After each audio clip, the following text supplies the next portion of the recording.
சில நேரங்களில நம்ம மேல பழி சுமத்தும் போது அங்க உட்கார்ந்து இருக்கிற ஜட்ஜிக்கோ அங்க இருக்கிற போலீஸ்காரங்களுக்கோ தெரியும், இவங்க பொய் பேசுறாங்க, இவங்க பொய் தான் பேசிட்டு இருக்கிறாங்கன்னு சொல்லிட்டு நல்லாவே தெரியும். பிரியமானவர்களே, இப்படிப்பட்ட உலகத்துல நம்ம வாழ்ந்து கொண்டிருக்கும் போது இயேசுநாதர் நமக்கு பெரிய ஒரு ஒரு உதாரணமாக வாழ்ந்து காட்டிட்டு போயிருக்கிறாரு. 57வது வசனத்துல பாருங்க. அப்போது சிலர் எழுந்து கைவேலையாகிய இந்த தேவாலயத்தை நான் இடித்து போட்டு கைவேலை இல்லாத வேறொன்றை 3 நாளைக்குள்ளே கட்டுவேன் என்று என்று இவன் சொன்னதை நாங்கள் கேட்டோம் என்று அங்க பாருங்க எப்படி சொல்றாங்க, கேட்டோம் என்று. 59வது அவருக்கு விரோதமாய் பழிசாட்சி சொன்னார்கள். அவரு இது மாதிரி 3 நாளில ஒரு தேவாலயத்தை இடிச்சிட்டு 3 நாளில கட்டிடுவாருன்னு சொல்லிட்டு அங்க ஒரு பொய் அக்யூசேஷன், அவர் மேல குற்றச்சாட்டை போடுறாங்க. குற்றச்சாட்டு இப்படி சொன்னார புரிந்து கொள்ற மனசே கிடையாது. என்னைக்குமே ஒண்ணு புரிஞ்சுக்கங்க, உங்க மேல ஒரு குற்றச்சாட்டை பண்றாங்கனாக்கா, உங்க மேல ஒரு பொய்யை சொல்றாங்கனாக்கா, அவங்க வந்து என்ன பேசுறதுக்கும் பயப்படவே மாட்டாங்க.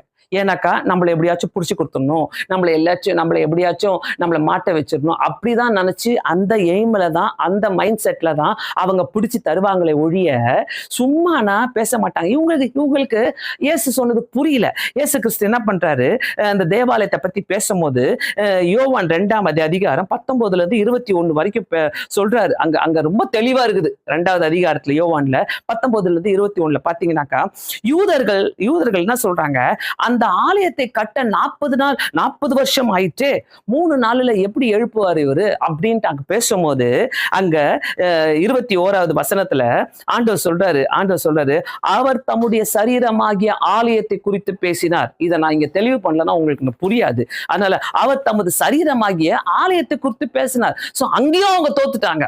ஒரு அக்யூசேஷனை கொண்டு வராங்க. இவர் எப்படி 3 நாள்ல கட்ட முடியும், நாங்க 40 வருஷம் ஆச்சு இதை கட்டுறதுக்கு, இவர் 3 நாள்ல கட்டுறேன்னு சொல்லிக்கிறாரு, அது எப்படி? ஆனா ஆண்டவர் அவருடைய தன்னுடைய சரீரத்தை பத்தி, உயிர்த்தெழுதலை பத்தி பேசுறான்றது அவங்களுக்கு அந்த ஞானம் கிடையாது.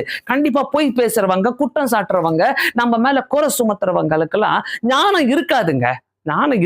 அவங்க யோசிக்காம தான் வந்து நம்ம மேல ஏதோ நம்ம பேரை கெடுக்கணும், நம்மளுடைய பேரை கிழிச்சு தள்ளணும், நம்ம பேரை ஒண்ணு இல்லாம ஆக்கணும்னு சொல்லிட்டு தான் அவங்க வந்து என்ன பண்ணுவாங்க, இப்படி எல்லாம் நம்ம பேசின வார்த்தையில அப்படியே மொழுப்பி அந்த வார்த்தைகள் என்ன பண்ணுவாங்க, பூ போட்டு ஜோடிச்சு, கண்ணு வச்சு, மூக்கு வச்சு, வாய் வச்சு, காலு வச்சு, எல்லாத்தையும் வச்சு ஒரு குற்றச்சாட்டை போடுவாங்க பாருங்க உங்க மேல. ஆனாலும் ஜெயிக்க மாட்டாங்க. ஏன்னாக்கா நீங்க உண்மைக்காக நிக்கிறீங்கனாக்கா அவங்க ஜெயிக்கவே மாட்டாங்க.